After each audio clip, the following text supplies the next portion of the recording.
So my name's Rob Tracz. I'm a high performance coach over at Prime Performance Coaching. Clifford Starks Enterprises, founder of the Fighters Formula. Excellent. Nate Fochtman, founder of the Free Mind Group. All right, Rob, give us a cloud flyover real quick of what it is you do, and then we're going to jump into.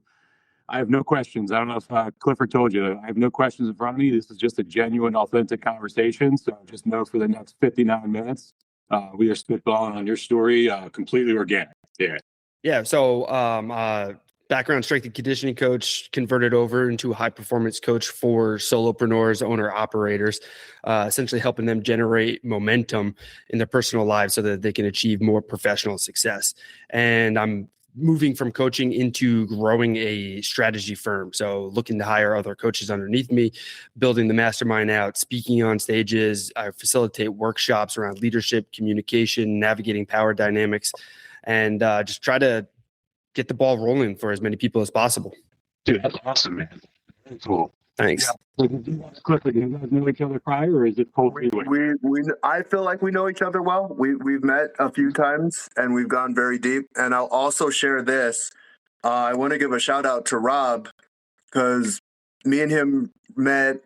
Well, we talked like a couple weeks ago, and he got me thinking about something that I didn't even think about. And I was trying to figure out how to best support him because that's what we are. We're leaders who support each other. And I'm asking him questions, and my original thought was, oh, so you're looking for leverage.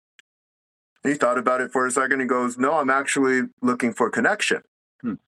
And as I drill deeper down, like I like reflecting with things after I have a conversation with someone and I reflected on it.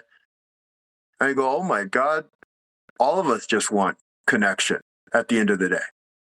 And the high performers, like I've been a high performer since I was a kid, and I don't say that in any bragging way, but ultimately we want to connect. And most people don't ever realize this. The best way to connect is learning to connect with yourself first. You got to connect with yourself before you can connect with others. But it was really profound because I started thinking like, okay, why do we go after more money? Why do we want more money? Why do we want less risk? Why do we want the safety that we want? Why do we want all the things that we want? And I go, oh my goodness, it's for connection every single time. We can't connect with other people unless we're ready to receive on our own. Yep. Yeah. I learned that the hard way. I'll tell you, Rob. So my thing is I'm a high performer in my professionalism and my life as well as like what I do, but also on the flip side, my high performance made me a high performing alcoholic for a long time. So I'm 3 years sober to give you that context, but you'll appreciate as a high performing coach that those are two most of the time interdependent things. So that's something that I don't get too much into in these later episodes because I spent a lot of time talking about it prior, but I want to give you context on since you are a high performance coach, so you could. Yeah. I do laugh about it, so feel free. You can smile and laugh. My sobriety and my drinking is something I own. Is not a place of shame. I've moved past it and everything like that, and it's a place of strength. So. Yeah, man. Well, congratulations on 3 years because that's no easy feat. So that is awesome for you. What is the next layer is 21 years of working in the alcohol industry. So I spend every day in breweries and distilleries. Oh, man. I take that compliment and I'll learn it in a non-egotistical way because it is something I do something that not many people can do. Yeah. Oh, man. People avoid those spots and I walk right in with a smile. So you're good. You must be like a hardcore adversity drop. You really love some challenge, I guess. I do. I've always wanted to challenge myself, and I've always been against the norm, and not a black sheep in a sense of getting in trouble, but I never really fit into the anything that was really mainstream, and I'm not esoteric or anything like that. I just look at the world differently, and I always have since I was a kid. So I mean, I was a kid that, like, just for an example, like captain of a football team, captain of a wrestling team, played rugby in high school, but I was also in the play. I was in the band. I went to watercolor classes. I went to stained glass classes. You know what I mean? I was like what they used to in the 90s call like the Renaissance man type thing. Remember that Danny DeVito movie and all that stuff? Like I was obsessed with that movie. Yeah. Like I wanted to be a well-rounded individual and that was my drive. Yeah. Yeah. I love that. And Cool sports background, because there's pretty much all the same things I did: football, wrestling, lacrosse, college football, rugby. Like Nice. I don't want to say I officially retired from rugby, but I stopped going to practice about a year ago. Now that I'm You're like, better than me, man. I quit I had my third or fourth concussion and I quit. As soon as I walked off the pitch, I was like, I'm done. yeah. I was like, this must be fun. I actually would like to talk rugby with you guys because that's the one sport. Like, I was a fighter and I've seen what rugby players can do, and they are gnarly. They're at another level. So what does that feel like to get into the scrums and all of that stuff? Well, this is a good conversation because we've never talked about it. But Rob, actually, let's go down that path because let's talk, because I'm actually doing this right now. So I'll give you a little 30 seconds. We have I forget what it is, 30th anniversary of Drexel University's Rugby Association that they started. And so we have it in the spring. And so what I'm doing is I go in for 15 minutes with different alums that want to come in from the past 30 years, and they get 15 minutes to tell their story. And what's coming out is, and I'm interested if you have the same thing, is the common pattern that's happening right now. I'm putting it all together into a video for the reception we're going to have in about a month. And look, the common theme I'm hearing is when people, and I feel this as well, is, are you friends with them? I mean, obviously you played up until a year ago, so you obviously are friends. Let's talk about from man to man, your man relationships with other men in your life. Is it pretty easy to say that you're more vulnerable and open and comfortable with your rugby teammates and the people that play rugby with you than you are with other men outside of your family in your life? Yeah, 100%. I would even say more so than my family. So because I played on multiple rugby teams, like right at the college team, and I started young. So after I retired from football, I moved right into that. So that's right after spring semester, freshman year. Then I started playing. I really connected with all the upperclassmen, and that was like my team. And then when they all graduated and then I became an upperclassman, we had to bring in new people. So then that was essentially a whole nother team. And then the men's league that I play in around here, the Empire League, is like pretty awesome too. But same thing, like you're vulnerable, you're open, you're connected, you go through stuff, right? It's similar. I don't want to compare it to war, but you're going out there, you're battling. And I believe that rugby isn't as necessarily as aggressive because it's like, there are rules, there's things you got to do, and you are trying to kill each other at the time while you're out there, but as soon as the match is over, you got like the social aspect of it, and the like camaraderie is on a different level compared to any other sport that I've played. So Clifford, one of the things that's not talked about in rugby is the social thing you just said. And this is the piece that makes rugby one of the most unique sports that I have ever played in or witnessed or anything like that. It's not in the news. It's not talked about.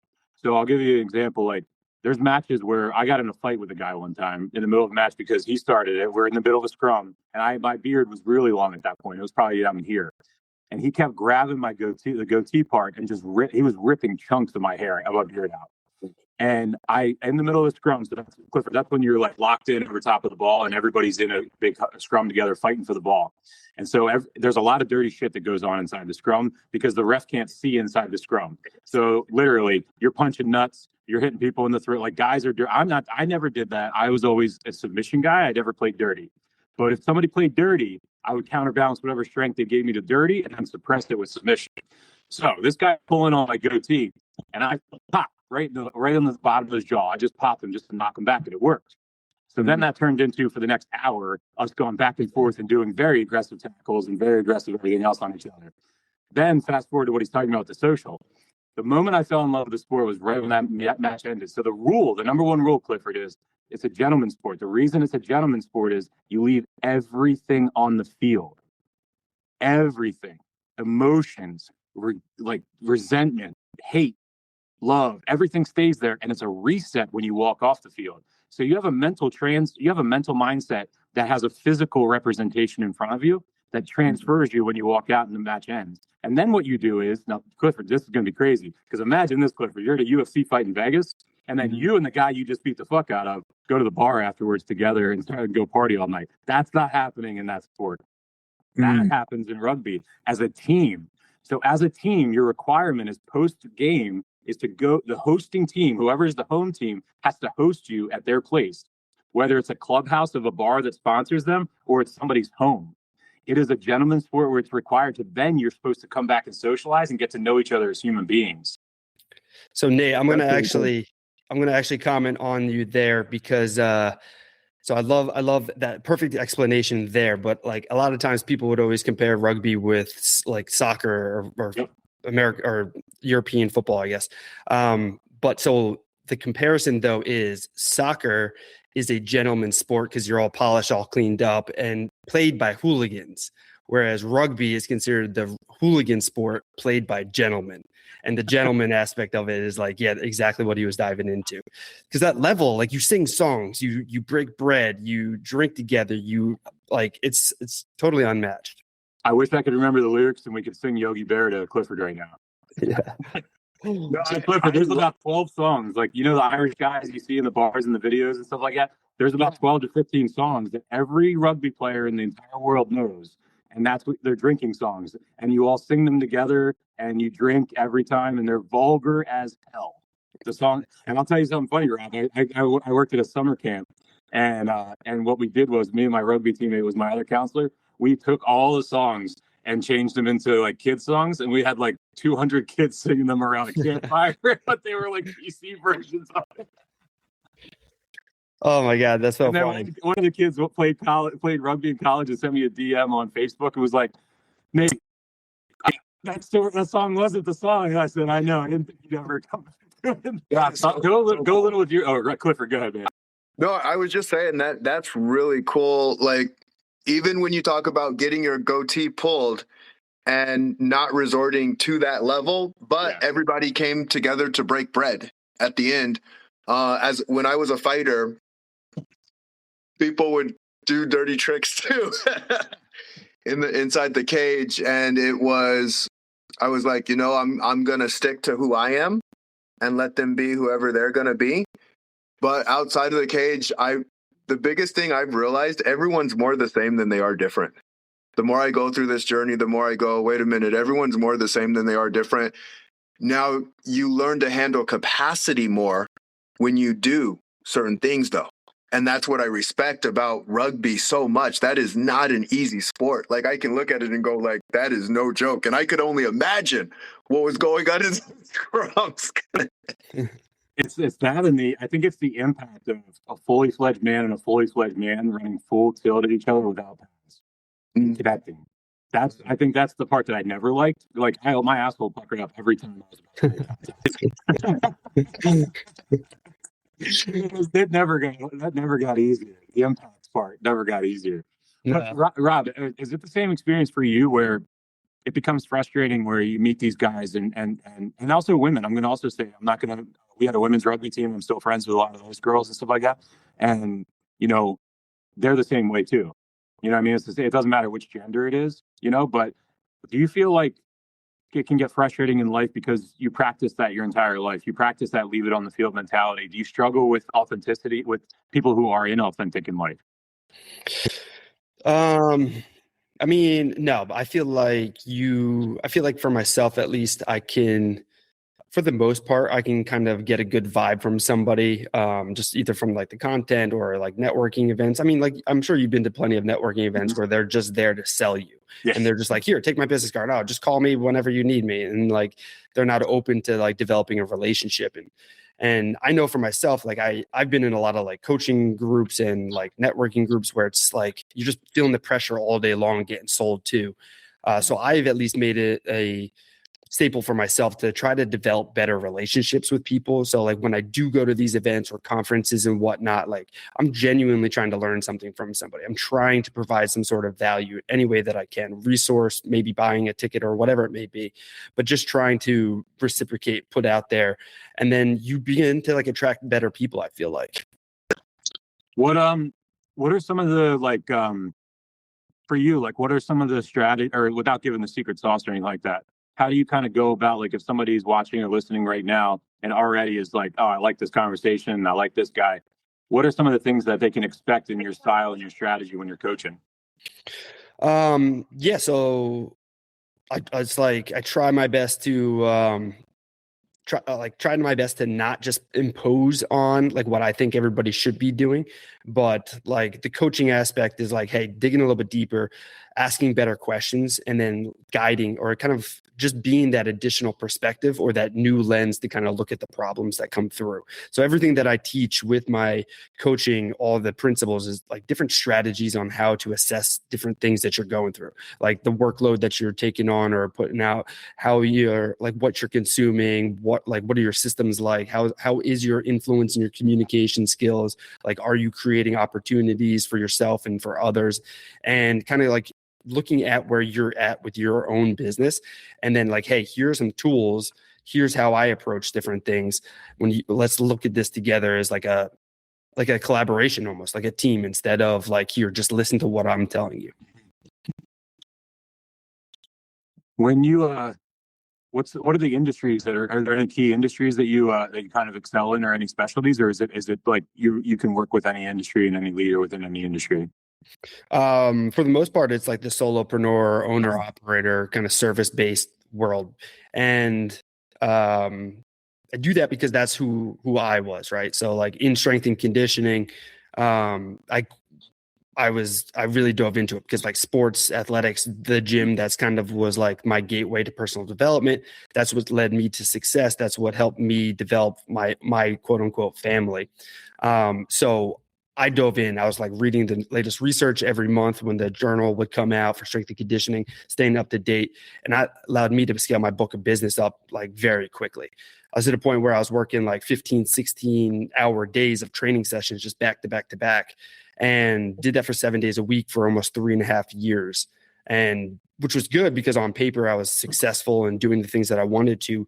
And I call that period robot mode, which is good because you're efficient, you're making the money and everything. But the problem is I never turned off robot mode. And when you stay in robot mode for too long, you lose that awareness, that emotion, the human side of yourself. And when I was stuck there for so long, the relationships that I was in fell apart. My friends stopped calling me. I missed weddings, birthday parties. I missed all the holidays like Christmas, my birthday, my parents' birthday, all those things. And in that time period, the biggest loss that I had experienced was losing my father to pancreatic cancer. And that came on quick. And I've still the voicemail today when he called me and he's like, "Hey, Rob, I got something serious I got to talk to you about. Give me a call back when you get a chance." And this was like June, like 15th or something like that. And he passed away at the end of July. So he didn't even have 2 months to live from the diagnosis. And that was the first day that I took off in like almost 3.5 years, was that day. And then the funeral 3 days later. And then I went right back to work and grind for like another 1.5 years until I realized like, hey, where I'm at right now, I'm building this thing that I don't even want. Like I'm just doing this as a distraction for myself. And until I had that realization, it was just work.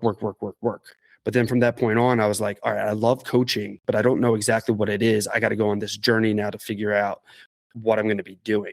And then that led into starting to build my own personal brand, getting into speaking a little bit more, starting my podcast, and then finally figuring out like, okay, so these are the principles that made me successful as an individual.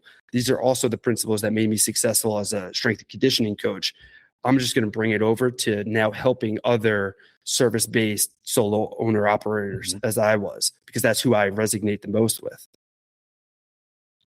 How did you come to that realization to really step back and look at the bigger picture? Yeah, that's a great question. So, like when my dad passed, that's when it first hit me. And I was like, oh, like I can't just do this forever. Like if I want to actually live life, I have to like actually live life. I can't just work 24/7. But because, I didn't have a means to process losing my dad. I didn't have a means to, once that realization of like, oh shit, I'm building something where like I'm no longer myself, work became that distraction. So I didn't have to think about the pain and all the other grief and stuff like that. But fast forward about 1 year or so later, it was like a holiday weekend and all my clients were gone. And I'm sitting in my apartment by myself on a Friday night, like on my phone, basically just like on a dating app, just swiping contact, like who's around, who can train for this weekend. And nobody was around. So then I was like, shit, what do I do? And I was like, well, what do normal people do on Friday nights? And then I was like, well, what did I used to do? And I was like, all right, let me call my friends. I haven't talked to my friends in forever. And they're like, oh, hey, who's this? And I'm like, and then like no relationship. My dad had passed and my mom is like an hour and a half away. So I was like, shit, this isn't really what I want to be doing. Like, I want to like enjoy life. I want to like live life. And then that's what got me into like starting my personal brand. Cause I'm like, all right, if I'm going to live life, I want to make sure that I'm living my life. I don't want to be just doing what I'm told or what society is telling me that I need to be doing, kind of thing. So I want to figure out myself. And going back to what Cliff said earlier, like, you can't really connect with others until you can learn to connect with yourself. And we try to cover ourselves up with like social media, drinking, food, whatever it may be, to distract ourselves from learning about ourselves or learning about like who we are as individuals. And that's a problem. And until you have a reason to figure out yourself, you're most likely just going to kind of continue on life in autopilot, right? Like, people talk about like NPCs in the world. They're just kind of going through life, not really playing the character. Yeah. Man, we're connected, man. You're resonating on everything you're saying. I had to laugh when you said about the weekend thing, because I'm the same. I'm still this way. Like Friday night, if there's nothing going on, like I used to watch movies to distract myself or whatever else, and I still get in there. I'm like, all right, well, maybe I'll send out my outbound and I can do my 100 and I can schedule them for Monday so I don't bother anybody on Saturday or Sunday. But I'm the same way. I was like, Saturday, what are we doing? Why is nobody else working? You know what I mean? Like, there's even days where like I'll do like some Saturdays, like if I'm really bored, I'll be like, all right, I'm gonna go down, and I work with liquor stores all the time. So I do strategy and go to market strategy for beverage brands. So we do everything from concept all the way to the shelf velocity, turn rates, all the marketing, everything like that. And so I'll just go out to the liquor stores because I'm like, well, the owner's not going to be there, but maybe I'll catch him on a Saturday restocking. Because I'm like, what else can I squeeze out of this turnip before Sunday and the new week starts? I want to share with you guys. So I have a family, 9 5-year-old, and my wife, and I learned to be a better salesperson by navigating with them on the weekends. And I'll explain. I asked my wife, "What do you want to do?" And she goes, "I don't care. What do the kids want to do?" So I asked the kids, and they're like, "We want to eat at IHOP." So I'm like, "Okay, cool. Let's go eat at IHOP." We ate at IHOP. And then I go, "Well, what do you guys want to do next?" And they're like, "Oh, we want to go to the cookie place and then go to the park." I go, "Okay, let's go to the cookie place and to the park." And my wife goes, "This was one of the best days I've ever had." And in my head, like, we just went to a restaurant, got cookies, and went to the park. But it's those simple things, when we just take the time to ask people what they want, they don't want that much. That's really powerful, and it's one of those things where it's funny you say that, because as I joke around about the weekends, I'm working. The reason I said it's in transition is because I'm trying to slow down, and I'm trying to do that, and trying to like do an open-ended agenda and like let other people drive for a while. Because as you can say, Rob, I'm sure you get a lot of it. I'm a solopreneur as well. I started my business 17 years ago, so I've been through the grind, nearly bankrupt 3 different times, but I don't slow down. So it is a thing. And Clifford, I really appreciate what you just said, because yeah, I needed that right now on a personal level, to hear that from somebody. So I appreciate that. Rob, what's kind of the number one thing, no matter what industry, what are some of the top things that solopreneurs struggle with? And I want the audience to know this. This isn't for me, because I think that we look at business a lot and we think, oh, he owns a business, so he must be rich. And I think that's something I appreciate your response. So let's give some context of how being a solopreneur is different than being in a partnership with other people and having an infrastructure where literally the buck stops with you and starts with you as a solopreneur. Yeah. Well, as a solopreneur, like most of the time, like you have a business, but you're really just creating a new job for yourself. And this is the job where like you can never lose the boss. Like you can't just quit and go away, because you are the boss. So you're just constantly like, all right, it's either on me or it's never going to happen, kind of thing. And to answer the question though, I think I think the biggest thing that people, at least that I see, is like struggling to kind of move the needle forward. Because as a solopreneur, there's so much stuff that you can be doing to kind of push forward a little bit. So it's like, oh, maybe I need to work on my marketing, or maybe I need to get a little more clear with my message, or maybe I need to connect with more people and work on my sales, or maybe I have to, maybe I'm not working hard enough. Like there's a lot of different things that come into the picture. Whereas like if you just kind of boil it down and just focus on one thing at a time, that'll help move you forward. And trying to figure out what that bottleneck is the problem, because there's so many different fires happening. It's like, okay, well, which one do I put off? And then I think the biggest issue is the identifying and prioritizing. And people struggle with that. To go back to what we are been talking about most of this episode is like that self-awareness. Like, okay, well, what are my biggest priorities? What are my values? What's the lifestyle I'm trying to live? Like these are the types of questions that you ask yourself so you can make better decisions in the business. But people don't have a system in place to ask these questions because they just don't know. And it's hard to know something if you don't know what you're asking for. So a lot of times the people get caught up. They're like, okay, well, I'm going to do a little bit of this, a little bit of that. And then that creates that movement. And that movement alleviates a lot of the anxiety. So then it's like, okay, put that to the side. Like, oh, I spent a little bit of time on my social media today. I did some outbound emails. Oh, I followed up with so-and-so. So that movement puts that stress at bay for temporarily. But then not much traction happens from that movement. So then when Monday rolls back around or the next day happens, it's like, okay, we're back to the same high level. Like, what do we need to do now? And then it's like panic mode again. And then that's why a lot of businesses end up failing. So congratulations on yourself for 17 years, because most people don't make it to 5, and 10 is like another huge milestone. And I'm at 9 years myself. So next year, January, will be 10 years for myself. Nice, man. Congrats. Thank you. A lot of people like when I talk to them I have another show for the beverage industry called Ready to Drink, and there's a lot of solopreneurs that end up on there. And one of the things is also the loneliness part. And I think like that's something that I didn't think about because I've just kind of dealt with it. And until I started talking to other people, and then they started finding different experiences on that episode therapeutic. Like so Clifford, I went to for both you guys, I went to my first conference 2 weeks ago. I spoke at a conference for the first time, not for the first time speaking at a conference, but the first time speaking where I represented me and I represented my business as opposed to representing my clients or anything like that. And flood of like feedback, and the amount of people that came up to me in my booth afterwards and wanted to work with me or wanted to find projects together. And it was insane for me to like receive that. So back to the beginning of what we just said. It was 2 weeks ago today. I'm still struggling with the amount of messages that are coming into LinkedIn and email of people that just want to connect, just want to hang out, just want to spend time together, and then also want to work together. And it's a weird feeling. So everything you're saying is resonating with me because even at 17 years, I was always somebody else. As a solopreneur, it was easier to connect to a brand and connect to a client and represent them, as opposed to just being like, boom. And Clifford, I'm going to give him credit as I do sometimes in this episode, but it's true. When we first met I was interviewing him on my show as a guest.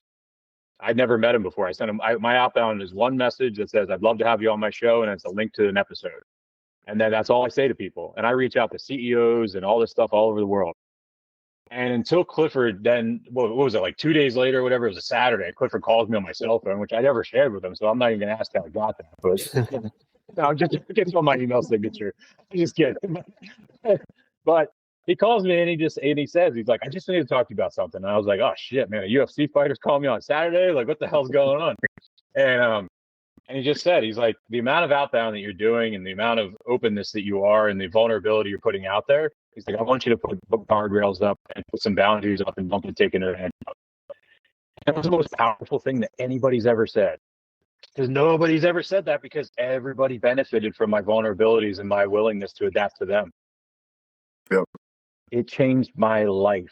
That one conversation changed my life and built structure and built boundaries that aren't boundaries of like a firewall of fire and moats and alligators. Just, hey, you don't align with me and it's not going to work, and you can be over there and I'm over here and we're good. But I never was able to do that before. I would be offended because they didn't like me or whatever else. So I really respect, Rob, what you're doing. The reason I'm trying to say that is I'm in a place where I finally got past all that. But for you to serve those types of people during that transition, had I met you a couple of years ago, I probably definitely would have like brought you right into that. And I want every solopreneur that's listening to this, because I know there's a lot. 60% of our audience is founders, CEOs, and senior leaders, or it's somebody that's aspiring to be a solopreneur. I want people to understand, and I want to kind of elaborate and ask you a question here at the end, to understand that business is not glorified the right way. The glory in business is not money. The glory in business is the freedom and control and the autonomy to have agency over your life. Yep. I think the more, like Clifford was just saying, the more we use that as our mission in building businesses and not money, I think the better our society can be over time. Not tomorrow, but over time. I agree. And the first time I met Rob, I really resonated with him, and I really resonated with you too, Nate. And to an even deeper level, it's who you become. Who do you become in the business? Like, if you think like you just start as this business owner who knows what to do, who knows the questions to ask, who knows how to show up, yeah, good luck. and that's where I was like, wow, we're in becoming. So like, even with Rob in connection, like I go, oh my goodness, this whole game, the game of life, is about connection, connecting with yourself, connecting with others, really, really having fun experiences. And I don't know if I'm pretty sure I told you this, Nate. I don't know if I told you this, Rob, but my mom was a hospice nurse. And so I got to see people figure things out when it was too late. And that's what made it tough. I'm like, oh my goodness, they're figuring out too. Like, now they can't do anything about it. Crap. And that's what you guys are bringing to the table. You guys, as leaders and entrepreneurs, spreading that energy. And I want to ask Rob a question too, because Rob, you were talking about the movement. And I'll preface this along my lines. When I went from fighter to entrepreneur, the one thing that would keep me moving, which was exercising, taking care of myself, taking care of my body, I put it on the wayside because I was so busy. Like, okay, I got to go all in on these skill sets. And when I go all in on these skill sets, I can't do anything about this. And I already got this. So I'll just leave it to go get rusty and dusty. And it ended up catching up to me. I was bedridden for 10 days. And I want to ask you, like, what's one of the major like movement problems that entrepreneurs think they're doing it right, and they're putting themselves in a deeper and deeper hole? Yeah, I mean, I think it's that's a relatively easy answer or question to answer from like the side hustle kind of world. Just for reference, so like my show, the Cliff Spin On, is surviving the side hustle, and I interview a lot of solopreneurs, but generally entrepreneurs in different stages of their journey. And for those entrepreneurs who start as side hustles, they're in that hustle culture where it's like, okay, I just got to grind a little bit harder. I just got to grind a little bit further. I just got to keep going. I got to keep pushing. And for me, that worked really well in the beginning stages for myself, because my identity was an athlete who built this pride on being able to push longer, harder, and further than anybody else. So that is good when you're trying to get started. But then if you're lacking those boundaries, like you were, Nate, I was one of those same people. Like, I would carve out time in my calendar where I'd be like, okay, this is going to be time for my lift. This is when I'm going to study or I'm going to read or whatever. But somebody would cancel, and then somebody would want to move over to that time, and I would people please and be like, okay, yeah, I can sacrifice that. And then with a new space in my gap, somebody else would jump into it. So it was just constantly always pushing myself to the side. And then with the movement thing, people think, oh, I just got to move a little more, keep pushing. But without the boundaries, you don't know when to slow down or to adjust or pivot, because you only know that you got to push more to have more success. And that's essentially what my mission is to be partnering with these solopreneurs to teach them that they don't need to completely sacrifice themselves to achieve the success that they're chasing after. Like, you can redefine the requirements to success with a little bit of strategy and a little bit of game planning ahead of time and awareness. It's a really important thing for people. I want to kind of put everybody to kind of put a highlighter over that. It's a really important thing. And even 17 years in, I'm still dealing with it. Like I still right now, an hour ago, was sitting down trying to pre-block the next couple of weeks because I know I have things to do. And then I'll tell you, when you get to that Google Calendar and at the bottom of it, like, because it's tied to my Calendly and everything like that, it's that free or busy. And that's the biggest struggle, is that button. Because if I say free, then I block everybody else and I control the time and it's my time. And I struggle on whether or not to make it busy or make it free so that they can come and interrupt my calendar at that time. And that's still 17 years in. I still struggle with that. And I'm trying to make it busy so that they can't intrude on that time. What do you think? Let's pretend like somebody's not a solopreneur right now, but they have aspirations. What do you think are like a couple of reality checks that they should give themselves before diving in too deep, quitting their job, et cetera, et cetera? And I also just went on YouTube to follow you for Surviving the Side Hustle, because I got 25 of them in my history that I attempted with the side hustle thing. So I'm a serial side hustler on top of my business. I got so many damn DBAs and .coms in my GeoDaddy account. So tell people, like, let's talk about that. So somebody's sitting back, let's say right now, let's be honest. There's, in the past 6 months, hundreds of thousands of people have been laid off and lost their jobs across the country. So a lot of them are down, and they're in places where, when I got laid off one time, I was in a 6-month bedridden depression. And like, they're there, but some of them are thinking of it as an opportunity. So in case they're listening, let's talk about like some fundamentals and some reality checks. Yeah. Yeah, I think the biggest thing is to make sure that you are aware of like what you're doing and what you want to be doing. Like going back to the reflection and kind of learning about ourselves, like, okay, hey, I do want to try out this entrepreneurship thing. Okay, well, why? Then like figuring out, okay, is it just to make money, or is it to create, is there a problem that I want to solve? What is going on? And then kind of game planning it out. Like it's hard to kind of answer this question, because if they're, depending on who they are as an individual, it is a loaded question. I'll own that. Yeah. If they are thinking about it and they hadn't lost a job and they're kind of still sitting in a position where they have some security with some pay, like income coming in, and they're interested in kind of transitioning out of it, it's slow to kind of put it together, piece it together. You don't have to have the whole thing put together, like polished and ready to roll, because that'll just never get there. It'll just sit in your head and you'll start to piece it together forever. But if it's something you're genuinely interested in, do a little bit of research, look at what it might require. What's the minimum that it'll take for you to take those steps forward? Don't just quit your job unless you have some savings kind of prepared for yourself, because it is hard and it is going to take a lot of time.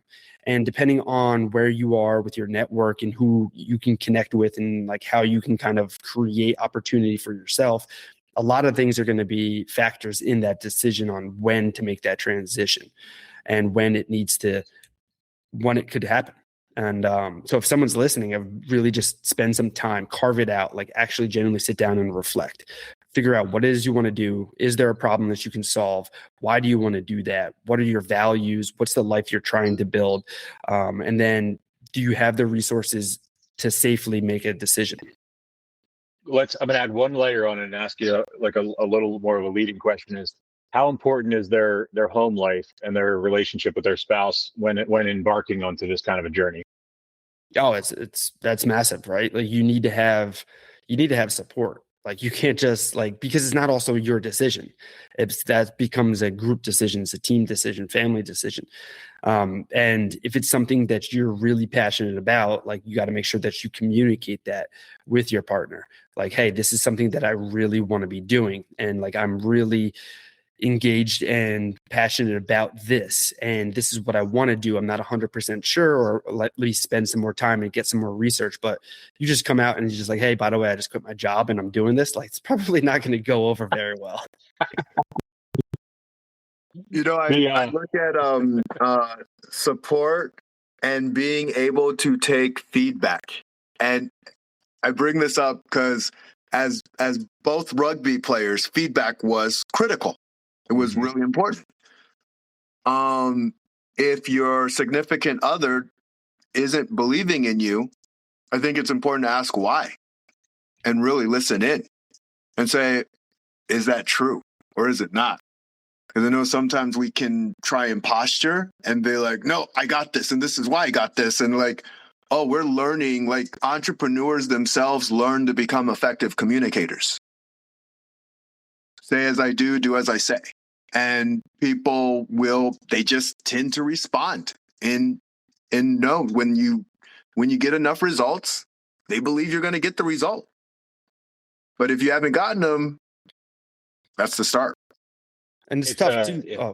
I was going to say, sometimes it can be tough too, because if you have an idea and you haven't really put too much thought into it, like your family, your loved ones, they might kind of slow you down out of security. Like they're trying to protect you from making a bad decision. So you want to make sure that you're prepared with like reasons and understanding, and like not just a rash emotional decision to just like change your whole life and flip things, but figuring it out. Like there's degrees to everything, right? So continue. Yeah, that's such a great point, because one thing about me, I've been one to say what I want and then figure it out of the way. It's just like, oh, I want this. Like, and then I start learning the lessons. Like, oh crap, I need this lesson. Oh crap, I need this lesson over here. Oh crap, I need this lesson. But depending on the wiring of the person, like my wiring wasn't an athlete's wiring. I'm like, I'm going to do the thing that I said I'm going to do because I said it. And some people, they'll let their family talk them off the ledge and like, oh, well, I guess it wasn't that good of an idea. Or, well, I am missing this, and this, so it's not even worth it. And it's like, is that really true? It's one of the things too that I love the term solopreneur, because it shows what it is. Where at the end of the day, in the back of the house and all the stuff that it does stop with you, but it's also misleading, because a lot of people like take pride in like, I do this all on my own, and I'm a self-made man. No, self-made man bullshit comment in the world, and it's like no one is a self-made man, because no one. Like, I'm sorry. Like, I know nobody. I can't prove it to myself. Damn right, it. like, that's what I'm saying. That's what I'm saying. Like, it's like you cannot. You. The more we have these types of things, I used to be like that, and I used to say that about solopreneurship. But it's true. It's not solopreneurship. It's villagepreneurship, because it takes so many other people. Because if you are by yourself and you do hit that wall and you do hit rock bottom and you are by yourself, you're fucked. Like, you're not climbing out of that. Like, yeah. Like your own self-motivation and determination might get you a 300 bench press, but it's not getting you out of that shit. No. Like, so I do want to make a joke, and Clifford, even though I do make fun of myself self-deprecatingly that I've let myself go for my physical sense, I do want the audience to know, if you want to learn about me and my new physical ways, I am located in Muscle and Fitness magazine this month. For my work in the beverage industry, not for my bench presses. That is true. But it's one of those things that, Rob, I want to also talk a little bit about you. And real quick, I want to ask you your age for a reason. So what's your age right now? 35. Perfect. What were you doing in 1999? Where were you, and what was going on in your life? Yeah, 1999. So I actually was living in a trailer park. My mom, my sister, and myself. My mom and my dad had just gotten divorced about a year or two earlier, and then we left Philly to come up to upstate New York, and we were living in. Yeah, I heard from your Drexel, right? Yeah, and I played Schuylkill River Rugby Men's Club. Yeah. Yeah, so I grew up in Springfield. No shit. Yeah, Delco. Yeah, you're a Delco boy. Oh, yeah. Born in accent when you went to New York, though, or what? You still slip in every once in a while? No, I wish. This Delco accent is like, it is a Delco accent, like, and it's one of those things that it's a unique Philadelphia accent. Yeah, that's so funny. Yeah, no, as soon as I moved up here, I kind of lost it. My dad used to always make fun of me for saying water differently and everything, but he'd always be like, "Water boy." Oh, my dad would always be like, "Yeah, I gotta stop at Wawa on Sunday before the Birds play to pick up some hoagies," and I'm like, "All right." Oh, that's awesome. Clifford, context of like where I grew up and where he grew up was fine. Yeah, so I'm in Bucks County, Levittown, Yardley kind of. Yeah, Yardley guy. Yeah, that's so cool. Yeah, no traffic, about 30, 40 minutes. Yeah. Yeah. Blue Ray. Yeah, you go, Blue Ray. There you go, 222 boy. So the really cool thing about the podcast that we have, Nate he likes going in not knowing anything about the people that he connects with. But the biggest thing, we're all more connected than we realize. And we're all way closer than we realize. Rob, I do this, and I want to tell everybody for context, is like I do this because I want the audience to see, I want the audience to take lessons, not of my life or your life or anything like that, but how we interact and how easy it is to connect with somebody in a short amount of time. Because too many times we wall people off and we cut people off and we don't keep them close and we don't try to connect. We don't give them the chance. So like, that's why I go right at 1999. What are you doing?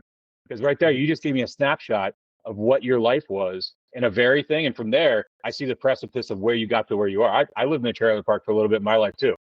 Like, and that's like, and I lived, and then later in my adult life, I was broke with the business and I lived in motels because I didn't want to quit. Like I didn't want to quit. So I found whatever I was working, whatever job there was for that project, I found a motel near there and that's where I went because I went full into it. And one of the things is, I think that I'm inspired by people like you that you know every reason you could have stayed in certain places in different stages of your life. And I know it's going through your head right now where you're like, there's that point when I could have stayed there and it would have been acceptable because you would have been with the masses. You would have been with everybody else. You would have been just like everybody else, seeing everybody eye to eye. And I'm not saying you're better than anybody else when I say this, but you did change the alignment and the trajectory of your life at multiple points, I'm going to assume. Yeah. There's different stages and you know, it's like, I feel like a broken record, but it goes back to like the awareness and the self-awareness and understanding where you're at and your decisions. Cause like it's a decision to continue doing what you're doing and following everybody else. And then there's a decision you have to make to step into entrepreneurship or make any kind of change. Right. So it starts with that. And like, you want to go to the gym, you got to make the decision in your head to get up and and actually go and do that. You're exactly right. What, for you, like when you were growing up, what did sports mean to you when you were like middle school, high school, and then obviously in college and stuff? Yeah, so sports were huge for me because when my parents got divorced, we had moved around a bunch of different school districts. So, and as a young kid, it's hard to like make friends, and it's even harder to maintain those friendships when you're going to a different school, especially back then when there's no phones really or anything. And eventually we kind of landed in the small town upstate New York, and sports were not my thing. I remember my dad trying to get me to play flag football, and he was explaining it to me. He's like, yeah, it's like football. There's no pads and you just have a flag in your pants and people try to grab it.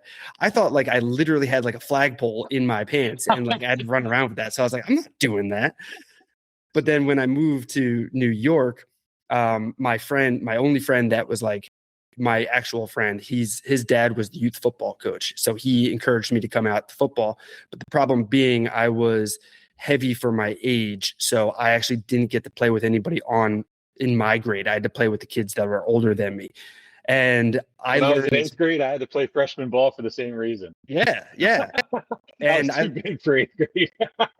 I learned two very big lessons that first day of football practice. And the first one was that you can't wear jeans to football practice. You got to have like athletic wear.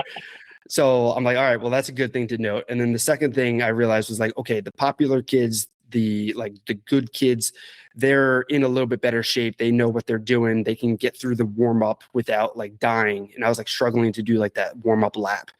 So I internalized that and I started doing the warm up at home. So like the sit ups, the push ups, and I would try to do those. And eventually I would get better at it. And that started to build some confidence. And that eventually led into more playing time. And the more playing time meant I had more friends on the team. And the more friends on the team meant I got invited to more birthday parties in middle school and in high school.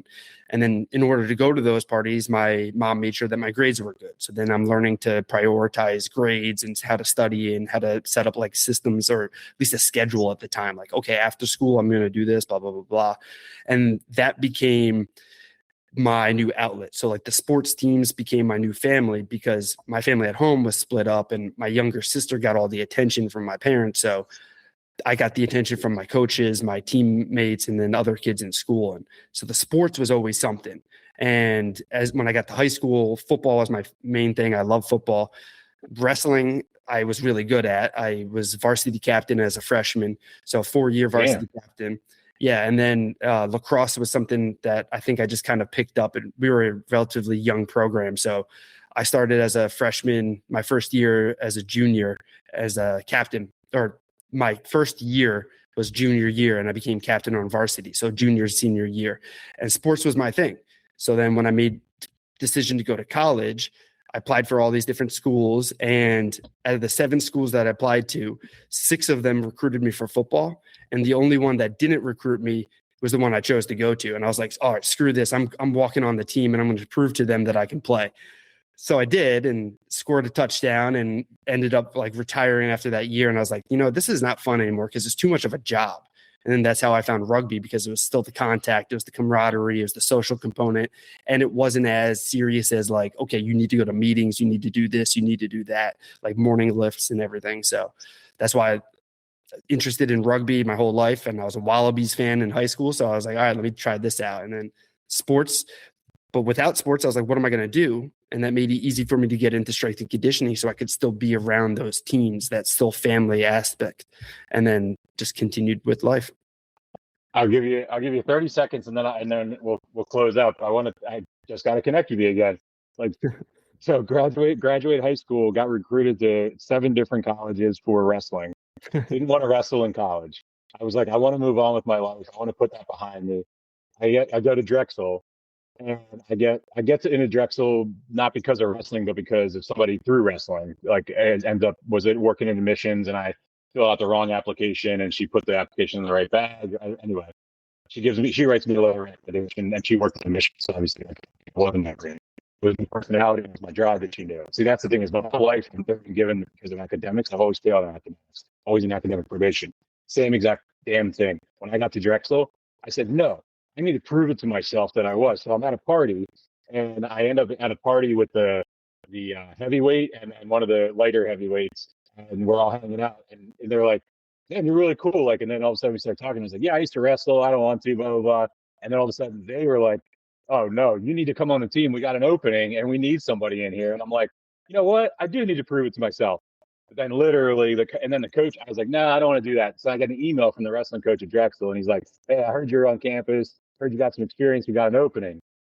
But the universe did not want me to continue wrestling, because that next day my dad got laid off, and I had to go get a full-time job.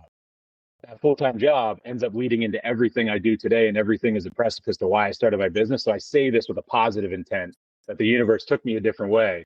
But the next day after that, I said, man, I need some camaraderie. I thought I was going to join the wrestling team. I got to get this job. This sucks. I'm working with 60-year-old men in a warehouse. I'm not connecting with any of them.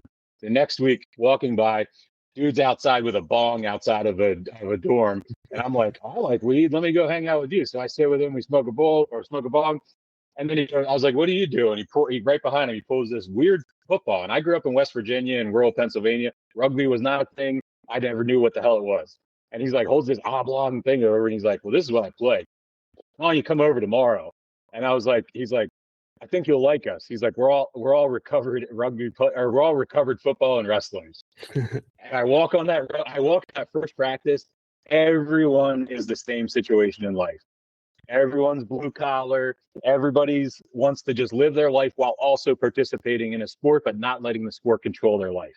And so I want to connect with you that's exactly how I ended up in rugby. And almost all of my teammates were the same exact way. Yeah, I love it. So closing out, Clifford, if you want, you can give some closing out, and then Rob will let you kind of give out all your contacts, your website, where to everybody to find you on social media. You're definitely coming back. We're going to start doing some roundtables this year, so I want to let you know to keep that in the. I got to work out. Cliff and I got to work out some topics for those on the back half of the year. But just thank you for coming on. So Clifford, closing out on that one.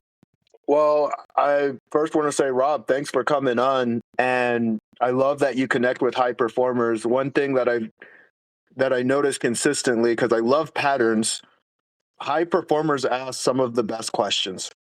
That's why they're able to navigate the way that they navigate. And yeah, when Rob comes back on again, I want to ask, what are some of the questions he asks himself in his head to get to where he's going? Because Rob's a beast. I'm so grateful and honored to have him on here.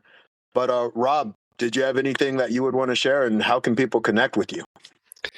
Yeah, well, first of all, thank you guys for having me on. So this was awesome. I love I like the blind whole approach to it. It makes it unique, more authentic, and we get to find out some awesome stuff. Which, by the way, when you were talking about the wrestling there, and the guys were saying that they had an opening, I was like, oh, an opening, huh? I could hear that. Just gonna destroy me on the mat. I know.